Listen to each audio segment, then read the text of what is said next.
বিসমিল্লাহির রহমানির রহিম। আজকে আমি আপনাদের নিউট্রাসিউটিক্যাল সম্পর্কে যে তথ্যগুলো আপনাদের জানা নাই, সে তথ্যগুলো আজকে আমি আপনাদেরকে দিতে চাই। নিউট্রাসিউটিক্যালস কি? নিউট্রাসিউটিক্যালসের জনক কে? আসলে গ্রিক চিকিৎসক হিপোক্রেটিস মেডিসিনের জনক হিসেবে পরিচিত, যিনি বলেছিলেন, খাদ্যকে আপনার ঔষধ হতে দিন। এর উক্তি অনুসারে নিউট্রাসিউটিক্যালসের পিছনের দর্শন হল প্রতিরোধের দিকে মনোনিবেশ করা। ভোক্তা, স্বাস্থ্যসেবা প্রদানকারী, নিয়ন্ত্রক, খাদ্য উৎপাদক এবং পরিবেশকদের জন্য ব্যাপক ক্রোধের প্রভাবসহ মানুষের পুষ্টিতে তাদের ভূমিকা তদন্তের সবচেয়ে গুরুত্বপূর্ণ ক্ষেত্রগুলির মধ্যে একটি। নিউট্রাসিউটিক্যালস হলো, প্রায় নিউট্রাসিউটিক্যালসকে চারটি ভাগে ভাগ করা যায়। এর মধ্যে রয়েছে খাদ্য তালিকাগত, পরিপূরক, কার্যকরী খাদ্য, ঔষধি খাদ্য এবং ফার্মাসিউটিক্যালস।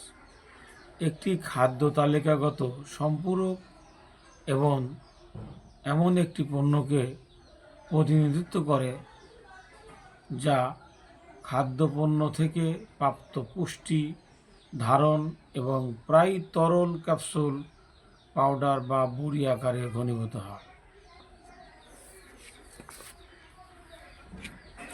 নিউট্রাসিউটিক্যালসের সংজ্ঞা যদি আমরা বলি, what is nutraceuticals and classification? Most often, nutraceuticals are grouped into 4 categories that include dietary supplement, functional food, medicinal food, and pharmaceuticals. A dietary supplement represents a product that contains nutrients derived from food products and is often concentrated in liquid, capsule, powder, or pill form. আজকে nutraceuticals কি রোগের চিকিৎসা করছে? বেশিরভাগ নিউট্রাসিউটিক্যালসের একাধিক therapeutic বৈশিষ্ট্য রয়েছে। সাম্প্রতিক গবেষণায় ডায়াবেটিস,